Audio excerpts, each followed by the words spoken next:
Hey folks, what's up? So it has been quite a day. Has nothing to do with you or anything, because you know what? We're gonna have some fun. It's our summer spotlight episode, the last one of the summer. Oh my god, tears streaming. Yes, I don't know why I'm doing jazz hands or jazz fingers. I have no idea what's going on. Anyway, look, we're gonna be talking about a really cool comic that I had a great fun time reading, but I'm gonna need some help with it. Just if anybody would like to just Oh, okay. That's probably Java. She's Java. Holy snap, you're here. Great. Look, glasses on. Love it. We're going to be talking about oh, don't give me that anime pushing up the glasses. Don't look. Are you excited to talk about the comic today? Yes. Okay, cool. But you know what? We need someone who is ins and outs, someone who knows about world building and comic book writing, and you know who it is? You know who should be here? Oh my God, Robert, you snuck in and didn't even ring the doorbell. That's the last time we're going to use that. I swear to God, I'm sick of this whole summer. This whole gimmick's been horrible. 14 episodes. Yes, soon to be 15 next week, but that's a whole other thing. So, look, Robert, are you excited to talk about this comic? Yes, I'm hyped. Okay, look, this was a fun one. There was a lot going on in this comic, but we're going to talk about. We're going to have a great time. Robert, are you ready? I'm ready. Jabba, are you ready? Ready. Are you ready to somehow see how I messed this up? Absolutely. Yep. So, folks, I'm ready. So let's get it going. Yeah, in about 3, 2.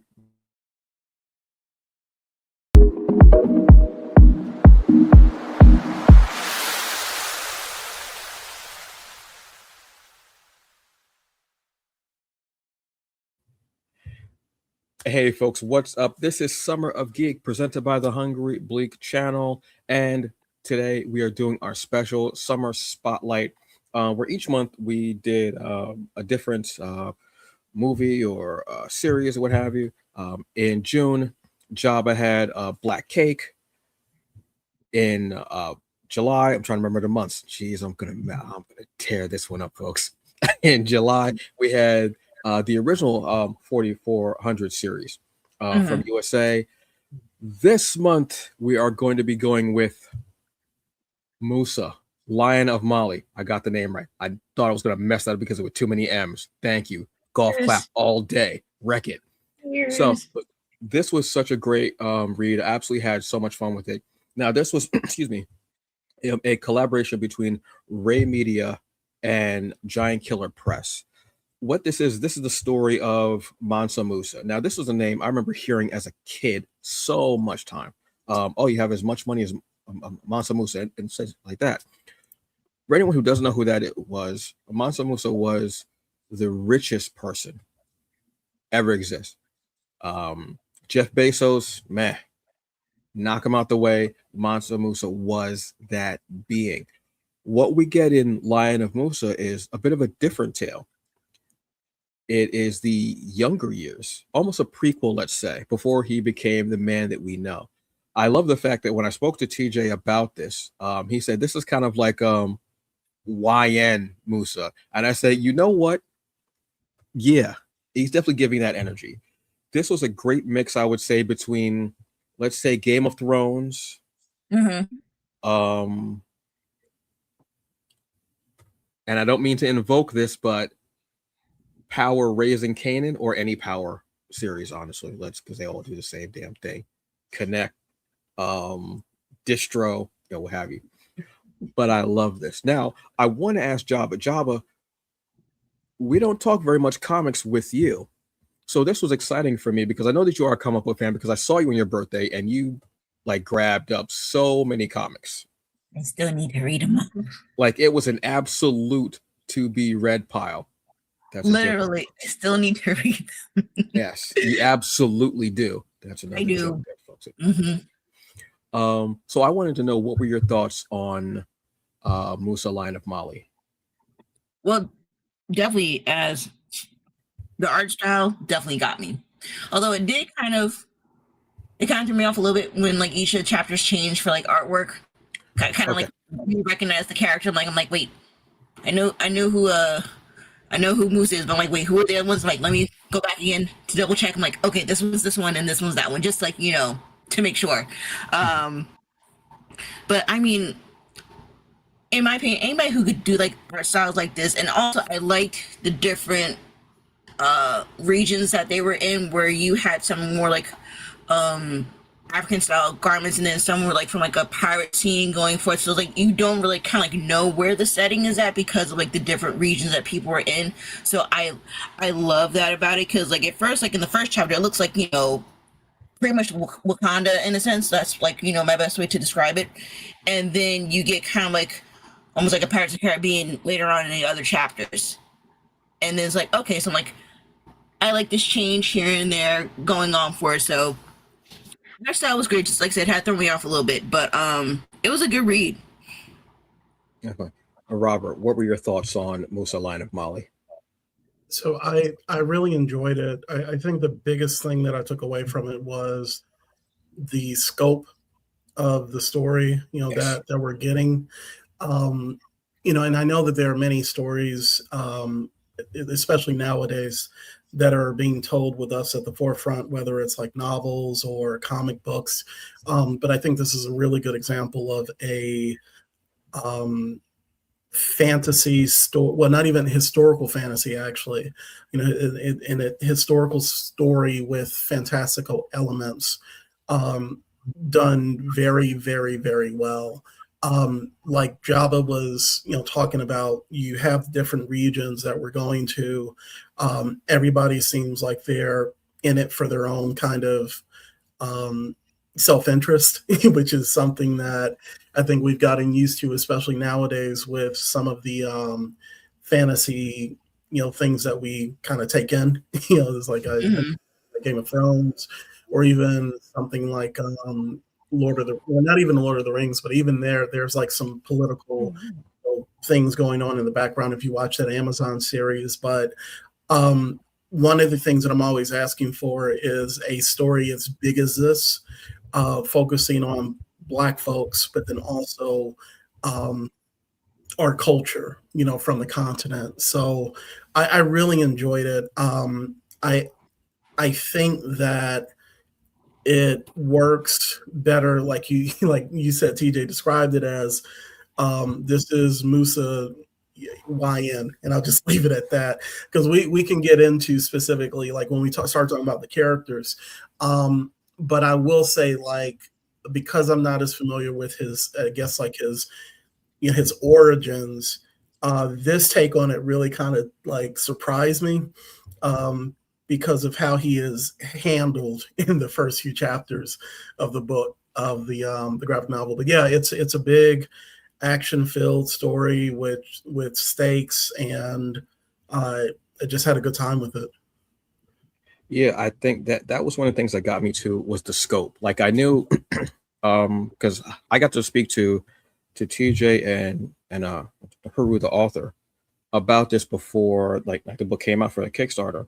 And even when they were speaking about the different characters, I was like, oh, okay, well, I'll be there with Musa, you know what I mean? But the scope of the characters not just expanded, because I was like, oh, wait, I like this character. I was like, oh, no, and I started going, oh, I like that. I like when I can't choose one that I like the most, but I also love the fact that as we got deeper into the story, we saw all the complexities of everything and of everyone. And that was one of the things, was the depth and the complexity. And it truly was like these stories of like, like again, a Game of Thrones or like a shell game. Everybody's trying to influence something here or there for the, and it's all for, their own goals. But you also saw that no one was completely good or bad. They're just complex, because you're seeing the backstories of everyone. And I'm like, oh, okay. And even between Musa and Suleiman, you're seeing how they're both very dangerous, but in different ways. And how Musa was quick with the blade, but Suleiman was quick with, how can I get in here. How was more quick with his tongue and his wits. Not that Musa wasn't, but Musa was that YN energy. I got this sword. I'm taking it. When he said, "Look, put the arrows down. Everybody just come at me." I was like, "Okay, you." And he sent his friend away, and he was like, "All right, so now y'all can come at me." Like he wanted all of that. He wanted all that barbecue sauce. He wanted all that smoke. He wanted all that seasoning. He wanted every bit of it. And that's what I loved. I couldn't pick a character. And Lady Queen Aminata, another one. I was like, at first I thought, oh, she's gonna be the character that I love the most outside of Musa. And then I saw everybody else, and I was like, can we all win? Can everybody win in this? And you know that they obviously can't. And this is just book one. So like I said, this actually takes us to the beginning of days of Musa when he's the Lion of Mali. But we find out that that title doesn't just mean him, because Suleiman is also considered a Lion of Mali, but maybe just not one as physically ferocious as his brother. I loved it. Also the fact that historical figure, but that we're mixing, like I said, the espionage, although in this time it still is a form of espionage. And Robert and I are fans of things like this, but we always see it in more modern day, in those rooms where those decisions are made, where they send out troops and operatives and such like that, and players. But seeing it here and having almost like a sword and sorcerer kind of feel to it as well, we don't get very much of that with us. We have this. We have Chenga and the Jade Oblos. Shout out to Robert. And Milton, obviously. Sorghum and Spear. Shout out to Subsume. Dedra. So stories like this, but this one is based more on the historical fact. What was one of the key themes here in this book that you truly enjoyed? I think I'm going to keep going to Java because, again, we don't talk about comics with you. So I'm always interested in seeing what someone who doesn't talk about comics a lot but reads them thinks of it, because it helps me to enlighten me. And I'm like, oh, I didn't think about that. It's a different perspective. What was one of the themes that you saw in this book, or topics that kind of hit you? Because there was a lot that in here, but paced properly. So for me, it was like one themes I would say is like loyalty in the book. And when we were talking about the character, we were talking about like, Musa, and I'm gonna butcher this man's name, his brother, Suleiman. Yeah, Suleiman. I'm like, I don't know if you guys might have caught it, but it kind of reminded me of like Prince of Egypt status with like Pharaoh, like Ramsey and Moses in a sense, because like the playfulness between the two, where like obviously with Suleiman he's more like Ramsey type, whereas like he's trying to be more serious, and Musa's like Moses, where like, oh, let's be playful, but like I'll still get the job done, and he's like no, we're trying to do what we need to do, type of thing. Like I kind of got that by at least in the first chapter of the story, but then as you read later on, it's like, okay, no, Suleiman's kind of like more for himself, where it's like, all right, I'll just like, let my brother do like his thing, but like still keep watch on him. I'm trying to think who else. You know what I will say, I want to go back to sorcery real quick. I liked how the king was just sitting there just chilling while he's like watching everything in gold. I'm sitting, I'm like, you lazy SOB, but I get that, I understand that. Like, and he was like sitting with like fruits in his hand, like, all right, you doing this, okay, next one, all right, you doing that one, all right, let's keep going, all right, we got here. But I liked how it wasn't like your typical way of looking at stuff where it's like a pool of like water or whatever, like a mirror or something. Like, no, it was like up in your face. It was like gold trimming. I'm like, okay, I like this. I like this aspect of it. Yeah, that's right. I mean, like King's going to do that. King's going to sit back and just be like, let me see how this plays out. But he was like television. He's like, all right, next. He wasn't wrong, but yes. Yeah. What do you think, Robert? I think one of the big things that stood out to me was self-interest. Everybody had their own agenda. You had Musa, who is portrayed as the hot-headed warrior who wants to fight for Mali, fight for his uncle. So that's his kind of self-interest. And also it seems like he's kind of a braggart, right? He wants to kind of spread the word about his deeds, like of being a great warrior. And then Suleiman is, he's more of the politician. He's, he's the guy, the man behind the scenes. He is his now. I think his interest is definitely, from Mali, but he starts to hear, he sees with his uncle.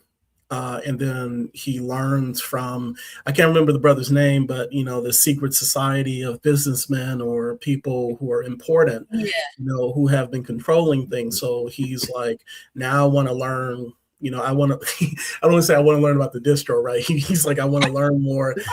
Yeah, exactly. So he wants to be, right? He wants to be kind of the puppet master, right? He wants to delve more into that, so it becomes more selfish, kind of for him. The king is a mess. The king is really, he's one of those kind of complex, and he's kind of bordering like this antagonist level.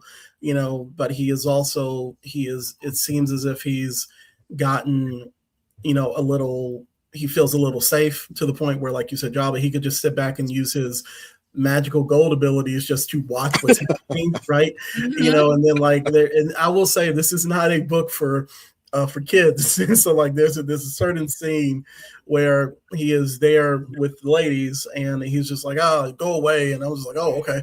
That's where we're at. Yeah, so, and then American moment. Right. That was definitely an American moment. And then we have White Aminata, and I'm hoping I'm pronouncing her name right, who I found myself siding with, right?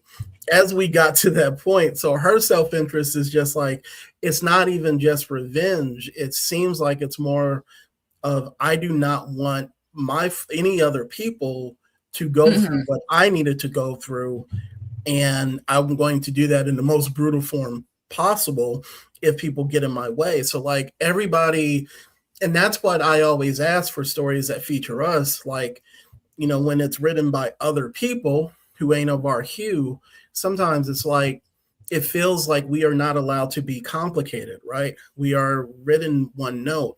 And the thing that I love about this is, with the theme being kind of self-interest, it's complicated, with all of us, so that was the thing that stood out to me when I'm, kind of breaking down, these, at least with these represented with these four main characters. And I love that about it. Yeah, that was it definitely. Those are some of the strongest themes in there, I think. And having that self-preservation and having those things, it's also about I feel like it's about how messy family can be. Because at the end of the day, they were family, but they were messy as hell for everything that they did. And I start seeing everybody's points. Suleiman, the brother's name was Ibrahim. Okay. Yeah. Okay. Who, again, you see the depths of these characters. So I thought that he was just going to be a vendor in the shop, and then come to find out, he's like, "Hey, yo, I got you." And like there's these secret guards, everything, and he's got a whole lounge. He was laying back like this, like his arm was up. He was chilling. I said, "Okay, this is just the first installment of the story. Y'all got to calm down, but keep coming at me, please. But y'all relax, calm, slow down, but keep it coming at me because this is awesome." And I love it. Oh, I do want to, excuse me, let me go through the credits for everything. So this was story is by TJ Sterling and Adeteoshi. I hope I'm pronouncing that properly. Heru. Chapter 1 for art, we have Stanley Obedende. Chapter 3, we have Ray Anthony Height. Ray is just one of the best people possible. And Mario Torisu. I'm sure you're a very amazing person also, but I haven't met you, so I'm sorry. Chapter 4, we have Sean Damian Hill. Robert, you know a little something about Sean Damian Hill. Yeah, just a little bit. Editorial is Dr. Shamika Mitchell, and covers were from Kenan White and Karan Grant. Letters are Duran Bennett of And World Design. Thank you to Duran. I'm always going to say thank you to him. I've never spoken to him, never met him, but I'm always going to say thank you to him because he is who taught me what a letterer does. Because I heard him actually speak about it, and I was like, oh, I didn't know. So I will always give him credit for giving that knowledge in that panel when he was speaking about it. So thank you. Yeah, this was a book that the story was very deep with the family of it, because you see these two brothers and the uncle and it's almost like in a way he's pitting them against each other as well. Mm-hmm. Like, I want to see which one of you really wants it, but they both have different ways. But then you start to see a bit of a flip, because you see Musa, yeah, he's doing all this daring do wild thing, but he actually says, no, I have a plan and I have the goals I want to attain. I just happen to like doing these things also, but I do have a plan of it.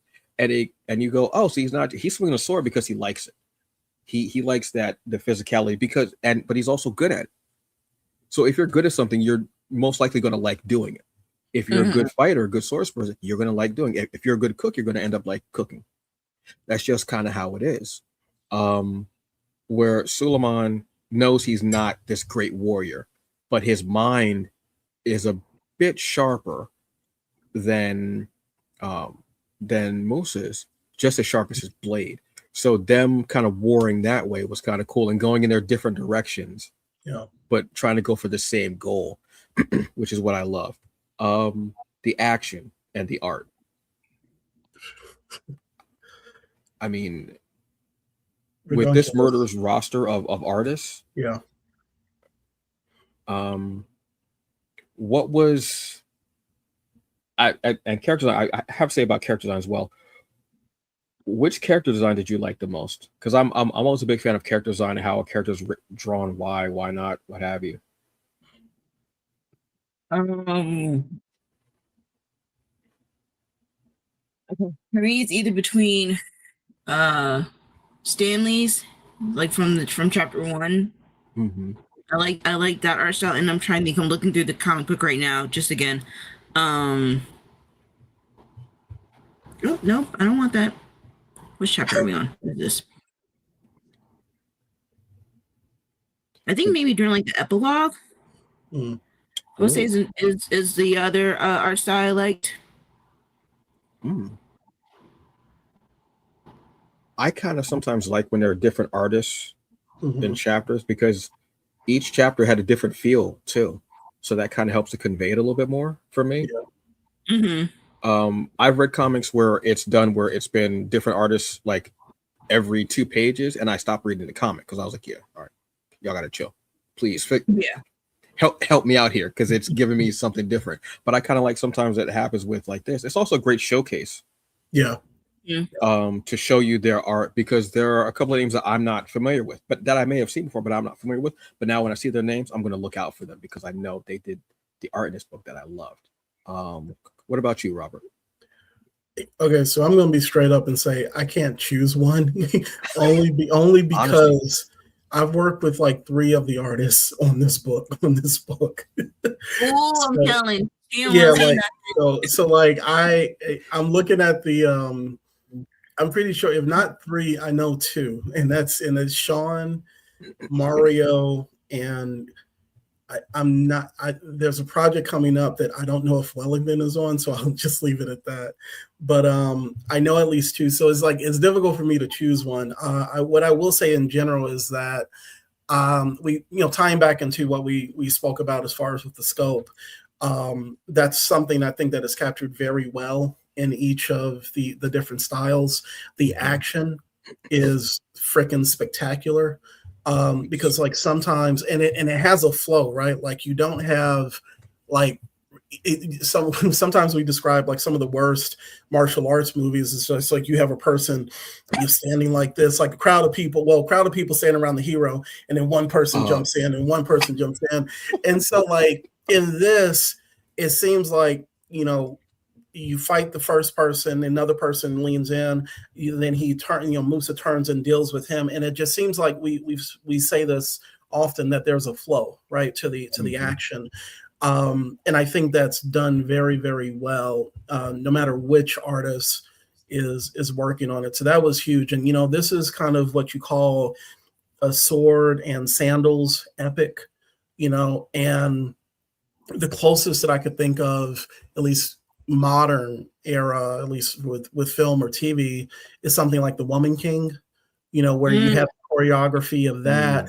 And then also think of like the original, like this is something my dad hit us to like way back when, the Shaka Zulu, miniseries where you had, yeah, I'm showing my age, but I'm taking it back. But bro, all this good. if I'm looking for something that focuses on us, the Woman King is probably the closest thing that I could think of when I see the action as it's represented here. So that in the scope, I think, is captured very well with each of the artists. I think between the pencils, the inks, the colors, like this right here, this is like Muhammad Ali. This is that type. Yes. Just probably a reference for it. Yeah, let me talk my ish type of deal.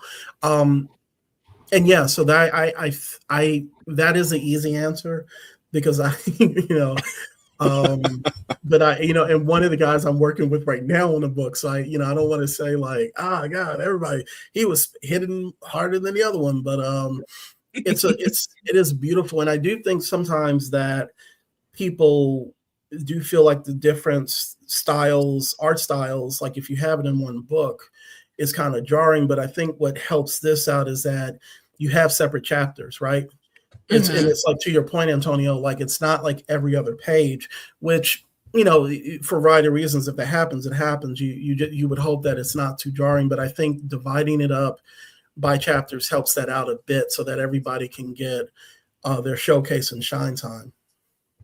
Yeah. So can I just say, just for my preference, just overall, like I don't mind like the artist changing, but I feel like if it's like the first issue of the book, like I would kind of want like just like maybe like one artist and like maybe do like kind of like a preview to like the next issue. So once at least we kind of get like familiar, because like like everybody's art style is different. So like I said earlier, where it was kind of hard for me to like remember who was who because of like different like styles and stuff like that. So like I don't mind it, but I just feel like if it's like a brand new story and you're introducing it, I would rather have like, okay, this is one artist doing all like all the pages, might be a lot for like the artist, which I get, and then let's say like the next chapter will have like it'll be like a preview of like the next artist doing like that issue of the second book.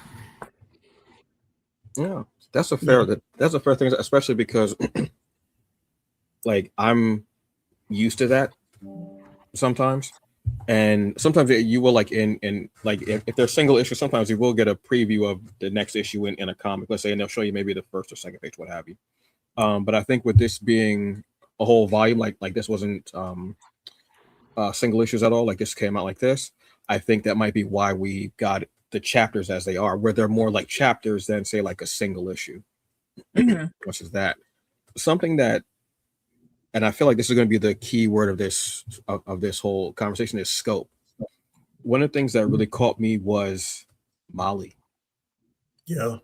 The actual, like the beauty of everything. It became, I love when an environment or setting, what have you, like, I love when the backdrop, the environment setting, what have you, becomes a character, and it becomes so captivating that I literally, even before I read it, when I was just looking at pictures of it, I could feel the warmth. I could feel like the sand blowing by in a breeze.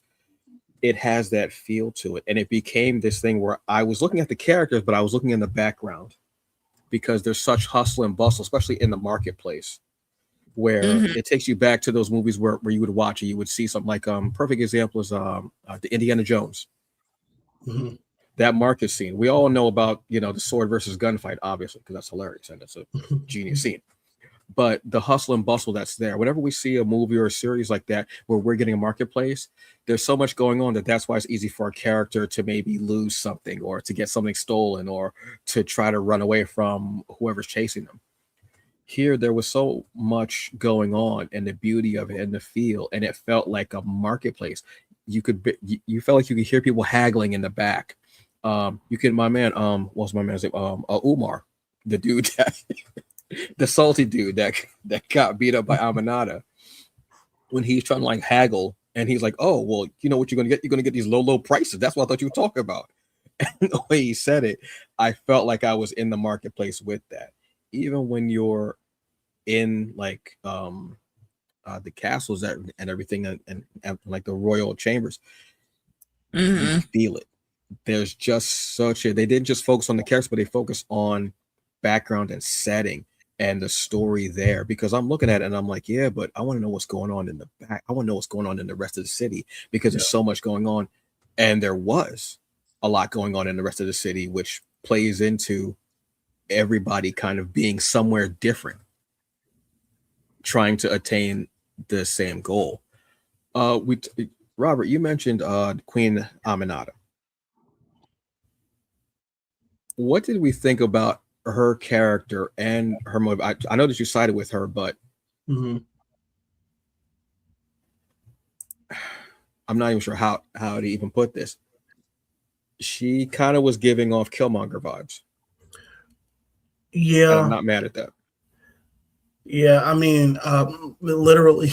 So she was like burn it all down, and in the city that they were in, she was literally doing that, right? So, I even though she is probably my favorite character from this, that's not without observing the fact that she is doing some pretty extreme stuff. At least when we are introduced to, when she gets to the city, and I know it begins with the M, but I'm trying to remember what it is. But Molly, I think it's that complexity, especially when you give her chance to tell her story, right? It becomes less of this like, I just want to burn stuff down so I could steal it, steal and kill. And there's something behind that. So that's one of the reasons why she stands out to me. I also love her character design, like the Jabba you mentioned, like she's a pirate, she's a bandit, right? That's what she vibe wise, or at least she looks like. And then she has the arm, right? I think it's like a metal. So there, it's everything just kind of works about her, for me. But I do hope that when we get book 2, that we get more of her story and how it ties into Musa's ascent to becoming who he becomes. I think because she can be a solid ally, But yeah, she was. I enjoyed her. What about you, Jabba? I'm gonna piggyback off of her because I feel like with why am I blanking with names now? I'm so terrible with names. It's probably the old age. Thank you. That means I'm even like that. I'm very decrepit. You're I'm older than you. Thank you.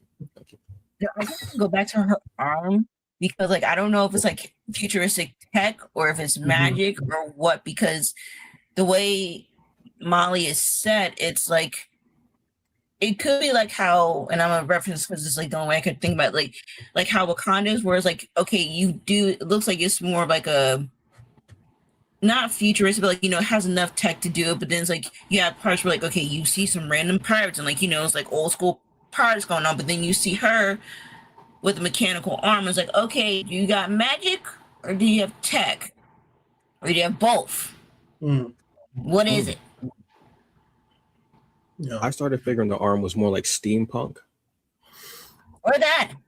You don't know. Which I'm good with, like, because I like genre match. It's similar to Yasuke. Yeah. Where that like he was doing that and all of a sudden there was mechs. I was like, wait, hold on. And I was like, no, wait. I'm good. Yeah. Keep it coming. That Bass Reeves trailer we got. We'll talk about that another time because that's a whole other episode, brother. Yeah. But I like the fact that they had like some magic. They have excuse me, and some of that steampunk kind of style that I loved her design. I'm also a fan of pirates. Oh, there you go. Assassin's Black Flag all day. Thank you. Yeah. I feel like once you get a bit of her backstory, which you can kind of reference because of the time and because of them calling her white Aminata, and then you see what happens, and then you go, but you understand, but then you go, yeah, you know what? Burn all that down. Burn it all down. Get whatever you're looking for. Get whatever you're looking for. But it's also the fact of I love seeing a female, but especially white female pirates. I mean, excuse me, okay, because of her name is white. Female, but black female pirates. There's something about having that strength of leading a whole crew of men on a ship and then taking over other ships. I just really, that just really hits me. There's also the fact that when she purposely said, "We're only killing the men, don't kill any of the women or children," and I think somebody got mad at her about it, and she was like, "What?"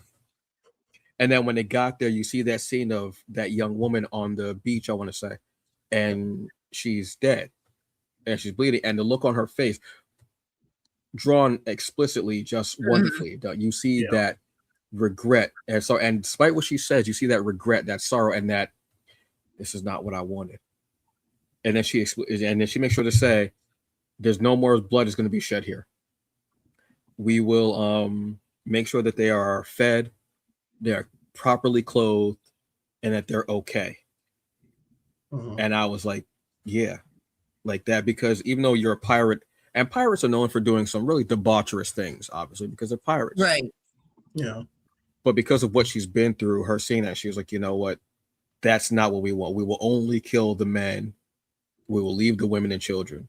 And then she sees her, like that young woman there, and it broke her. Like, I don't want to say broke her, but it made her go, maybe I need to tweak my ways a bit to get what I want, but I want to make sure that these people are taken care of.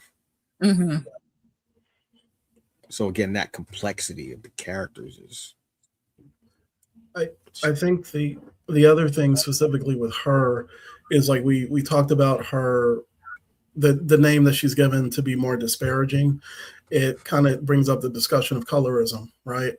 And then, and especially with, I'd say two casting choices that we've had in Black geekdom. This is something else that kind of ties into something that we are still grappling with now. The other thing, and it was specifically with her, is that her origin, her tragic origin, it goes into the slave trade of the time, and how some of what the implications could be for the uncle, right? As far as, like, was he, how could he have possibly been a part of something? And that's what I think Musa is like, okay, I'm gonna look into this, right? So, like, let's stop scrapping and let me see how my family got the part of the ways that we got our riches, our power. So I think with her, it ties into two, I don't want to say controversial, but two big things that is some of which we're dealing with now, but then also, of the time, so yeah, so I think she's like an important character on a few fronts, right? Yeah, and I like that. I like that because we don't get introduced to her to, like, the second or third chapter, right? If I'm So yeah, so that I want to say it's more the second chapter we get into her more, but then in the third, I want to say we start seeing more of her. Gotcha. Okay. Developing, like, more of like more of her being like what's the word? I can't. This is a horrible week. More of her character being coming out, I want to say. Yeah.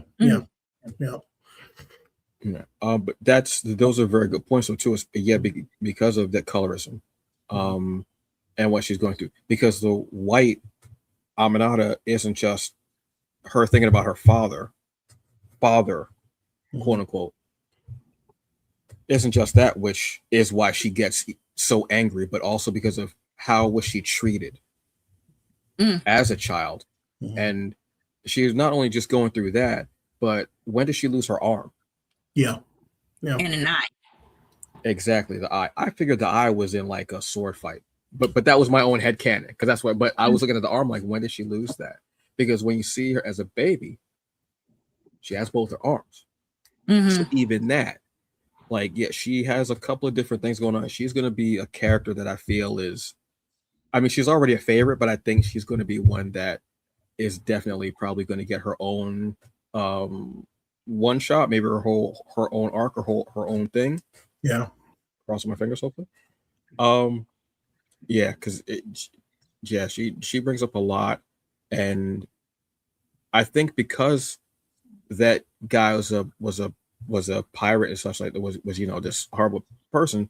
I think that's why she tries to be the pirate that she is, having some type of moral code, if possible, for a pirate. I mean, I think from like movies that we've seen, like I'm gonna use Pirates of the Caribbean just because they have like their own set of rules and like regulations amongst like the pirate society. So I'm pretty sure she probably has the same thing too. Yeah. I would hope so. Yeah, and we also don't see a lot of like I said, black pirates in general. Even though there were black pirates, which I find incredibly interesting because I'm like, oh, I would love to hear see that type of thing. Black pirates, I would be all on that. That would be when black pirates fighting against like slave traders. That's the DLC for Assassin's Creed Black Flag. Literally. I know that he was killing slavers. I didn't know that he was like. I believe so. Whole ship. It's Freedom Song, right? Yes. Is that the end of it? Yeah. I want a whole ship of just former slaves and just going after them. But that's my own thing. Anyway, speak that into existence.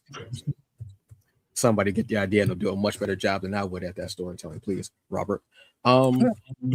You can make it a space. Oh, that you know what? Let me stop because I'm about to just fill Robert's head with a whole story, a whole idea. Like, Robert, this is what you got to do. This is New Barbados. It's a whole planet called New Barbados and everything. Not a bad idea, though. I'm just saying, like. I mean, it's a good idea. I'm just saying. Anyway, yeah. So again, Jabba, because we don't get to talk comics with you very often, so it's very interesting for me to hear your thoughts. With this being a historical figure, like an actual person that existed, which I love,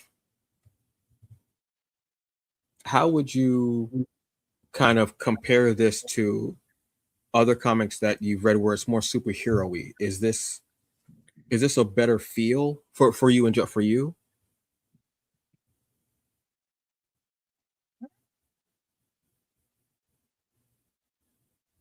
Wait and see for like book 2 because I mean going in like from like Invincible to like Injustice like series that I've read, they're out there, but like they've are like both of them are out there with their stuff. So like with it being more personal and like a close to home thing, I would have to see, and I'm pretty sure it have like its own feeling for it. So I can't really compare the two. Well, no, but I just meant like how you feel about it, like not in comparison, like which one's better, but how do you feel about it compared to more like the, let's say, absolute books, if you read any of them so far, or Invincible. I mean, you're definitely used to all the bloody books, obviously, because you picked two of the bloodiest books possible, Invincible and oh my gosh, what was the name of that book? Jesus. What, Absolute Batman? No. The one that you just mentioned when you said Invincible and Injustice. Injustice, yeah. I mean, they made like a Mortal Kombat like game out of it. I mean, that's got to be one of the bloodiest games possible. Yeah, go play it. I tried. I'm not good at those games. Street Fighter is the only fighting game that and Virtual Fighter, but Virtual Fighter is so damn old and slow. It like anybody could be good at it. Don't make a difference. Terrible. Just saying. No, but other than that, like I like having a comic book where like it's about us, and then also gives me a chance to actually like learn about Musa, because I didn't know who Musa was. It's not a when I was a kid, it was a name I heard a lot because people would just say, oh, he's got more money than Mansa Musa, and I just thought it was a funny name. I thought they were making it up, but then when they were like, no, this is an actual person and this is who he was, I was like, oh wow. And I hadn't heard the name until I saw like the title of, I was like, Musa, and I was like, is that Mansa Musa? And teacher was like, yeah, we're doing a comic. And I was like, oh, that's not what I was expecting at all, but thank you. That's awesome. that's one of the reasons why I am a fan of doing books about like historical characters. And if there's a gap in their life anywhere, Mhm. have fun, go wild with it. Yeah. You know what I mean? Because you'll end up hitting people who may not have heard the name. Mhm. And then they can, read up and learn about it and then bring that name back into the lexicon, which I hope that we would, because I don't want to hear about Jeff Bezos. I want to hear about Mansa Musa. Yeah, because in my opinion, like the only time I heard, like at least I'm gonna say as a term, like Musa was technically incorporated with like the swords, like Japanese are the Muramasa swords, because of Okay, yeah. because that's like one used if you play enough like RPGs, that's like there's gonna be some sword named after that. No matter what, no matter what RPG you play, that's gonna be a sword named after it. Mm-hmm. And it's a famous Japanese sword, so that's why I would hear the word of Musa from. So I'm like, oh, this is not this. I'm like, oh, this is something different. Okay, cool. Yeah, that's fair. I never, any RPG, but there's at least one sword that will kill you when you use it, and that is a Muramasa sword. Yeah, there was an anime like all about Muramasa swords too. It was actually kind of cool, but it's old as hell and nobody talks about it anymore. Anyway, it is, but it was just so cool. Robert, as a comic book writer and storyteller and world builder, the exact opposite of Galactus. How did you feel about the writing and story aspect of Muramasa?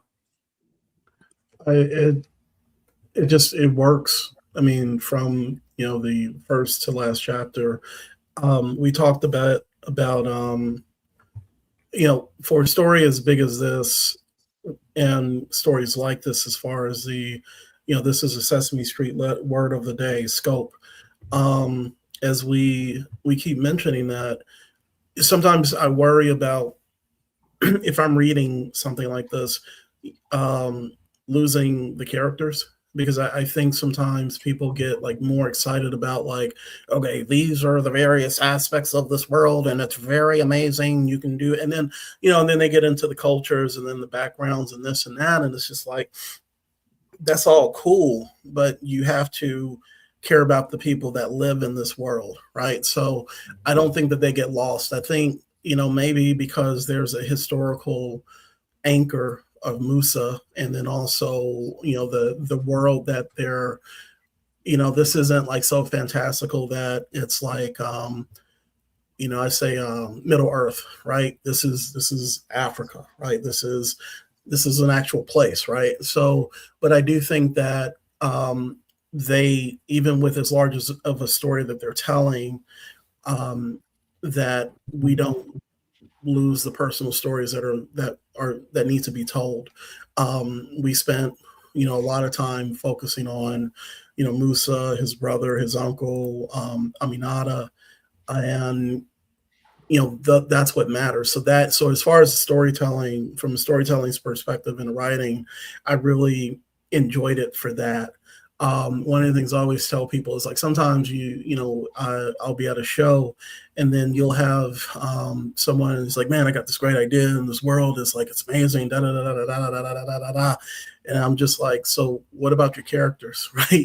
That's the thing. Like, they get more excited, and it's easy to get lost in the world building. And I don't think that, that's happened here.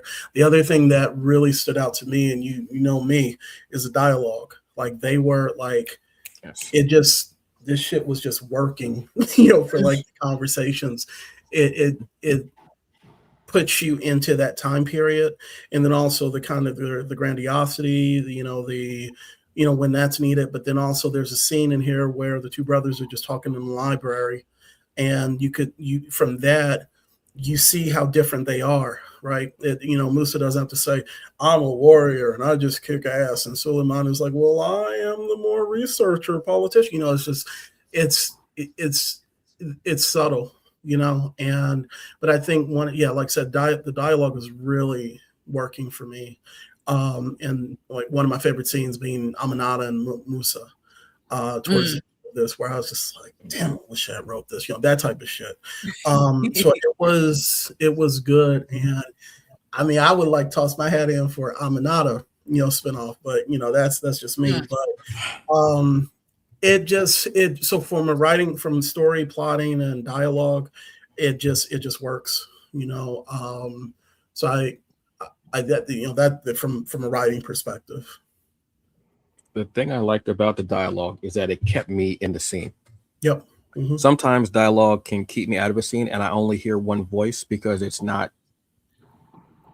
doesn't vary from person to person. It's all the same. So it feels like I'm reading two word bubbles. That's just like one long out sentence, like just one long drawn out sentence. Where in this one, I could hear each person's voice, the cadence, the way they spoke, sometimes the inflection too. And that kept me glued in because I felt like I was actually listening to a conversation instead of just reading lines. Yeah. Which is what happens. So that's a very good point of it, and the pacing of it. And even from different scenes, you got the different feel of it. And that's a beautiful thing. It's hard to do in, because you might have the idea of, this, they're saying this, but to actually have the voices come out so differently, in such a fluent manner too, because the way they were speaking was so fluid. There was like no breaks in between. They were going at it. And I think it's also because some of it is the familiarity of them, of the character when they're speaking. So it feels genuine. Like you were saying, when they were in the library, they were just having a conversation. And that means something instead of them posturing, like you were saying, like posturing, like, well, this is, and, being like almost like watering it down, like people wouldn't understand.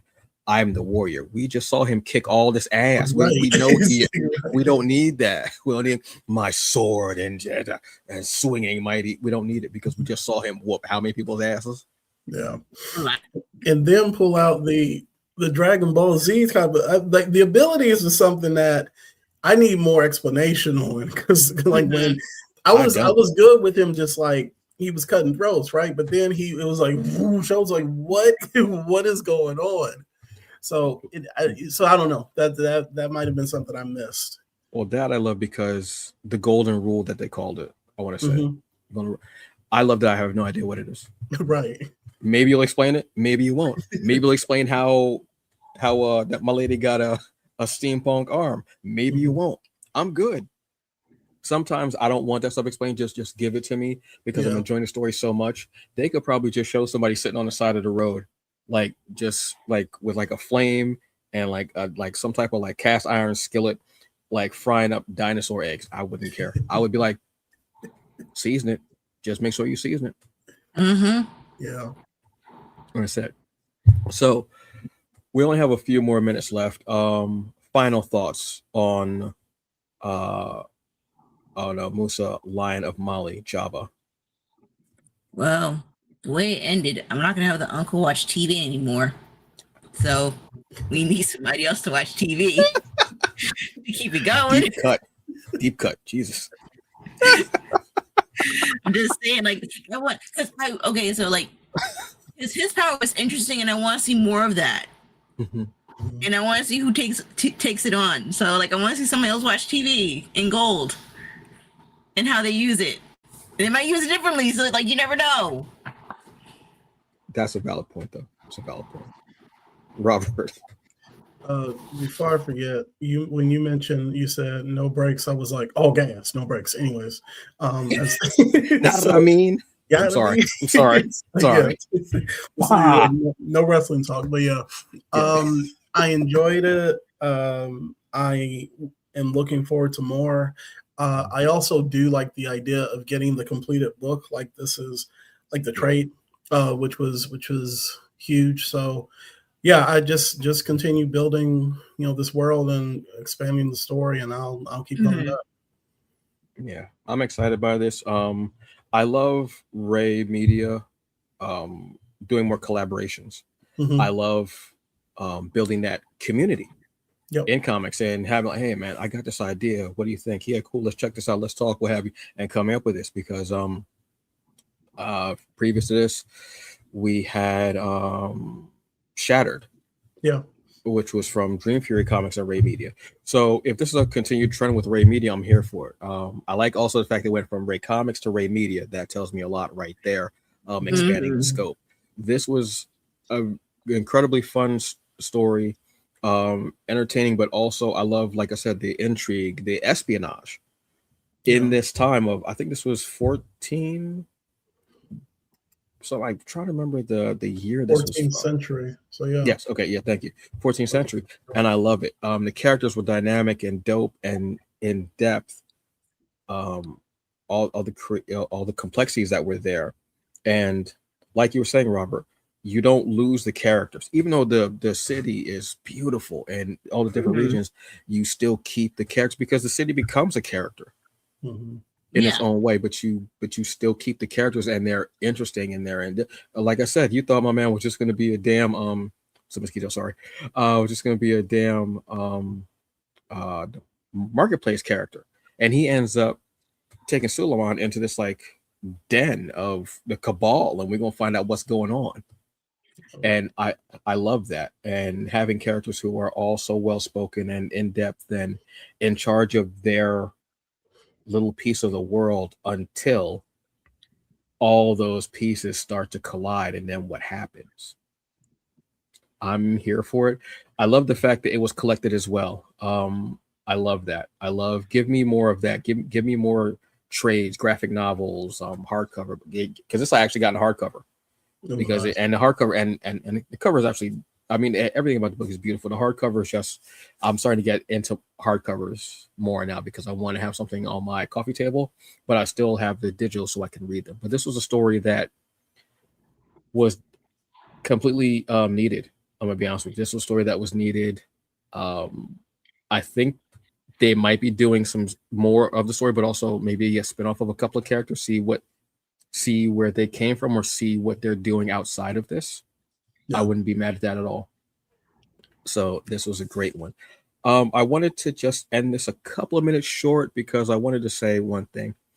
Unfortunately, this week we lost Dolly Parton and Tim Curry. Before this, we lost Hayden Panettiere. That was last week.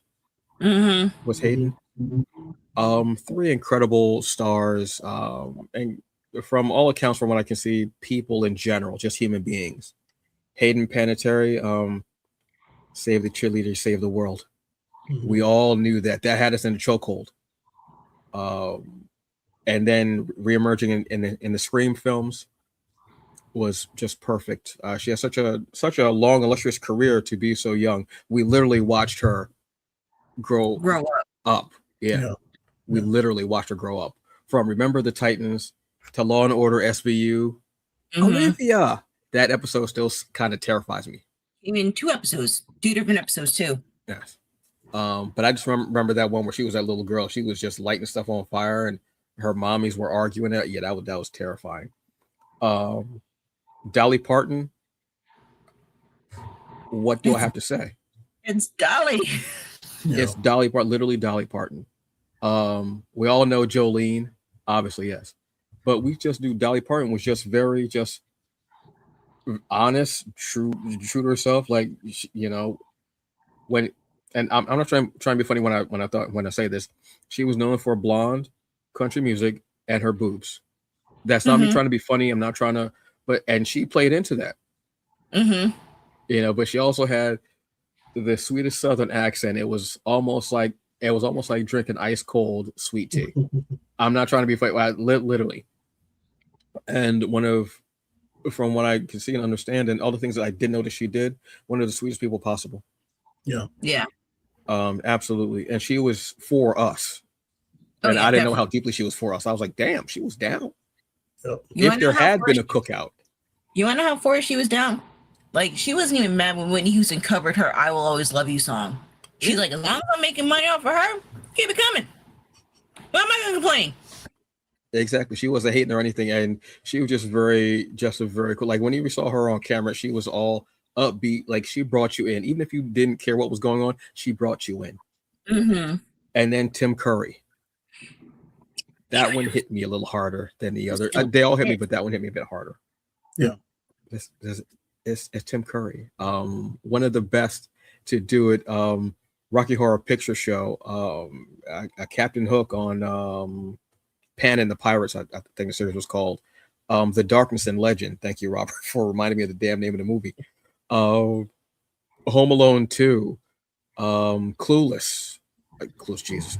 Clue. Yeah, see? Wait till the end of the show to mess everything up, Antonio. That's how it works. Get him in and then completely blow everything up. He was Yeah, these Texas in Fern Gully. That's one of like the most fabulous, and I mean that in the awesome, because like even his villain song was like, all right, this man has some sass. And the infamous Pennywise. Oh my God. Oh, he could do it all, and he gave everything. And I don't use this word very often, but he gave everything this panache. He gave it this quality. Whether he was singing, whether he was dancing, whether he was funny, whether he was sinister, whether he was filled with drama, or whether he was being campy, or whatever the role was, he absolutely bodied it. And these are three people that we will miss. Yep. So save the cheerleader, save the world. Dollywood. And this is one that probably not a lot of people know or hear, but I always love this when he would say it on Pan and the Pirates. Odd Bob's Hammer and Tongs. As a kid, I would say that continuously. Nobody knew what the hell I was saying. And I loved it because I knew it was him. So thank you to those three icons. You will be missed. But we can always go back and watch and relive the moments that you made us smile, made us laugh, made us cry, just made us feel good. So on that note, folks, next week, Wednesday, 7 p.m. Eastern Standard Time, it is our wrap-up episode for the Summer of Geek. There was a lot going on, and we have a lot of stuff to talk about, from people swinging from webs to jewelry wearers who are intergalactic police, to someone coming back to the stage and making people laugh once again. There's a lot going on this summer, and we're going to talk about some of our favorite things. And on that note, I am Antonio Pomares, aka the Hungry Bleak, the hungriest man in the room. You go Jabba Chan with the braids. The braids. And glasses. And I'm Rob the Rider. Everyone have a very good evening. Enjoy the rest of it. Drink water. Take your vitamins and take your meds, whether it's for physical, emotional, or mental ailment, because we want you to be better. And shout out to Michael Threets, Michael the librarian. Glad you're doing better. You definitely have inspired a lot of people to look at themselves and try to be, a bit better than how they're feeling. It matters. Thank you. Y'all have a very good evening. We will see you all next week. As always, I am angry, as always. But I'm going to say something positive. Do a wonderful thing. See you all next week. Bye. 2 buttons. I can't stand it. Every week, 2 buttons.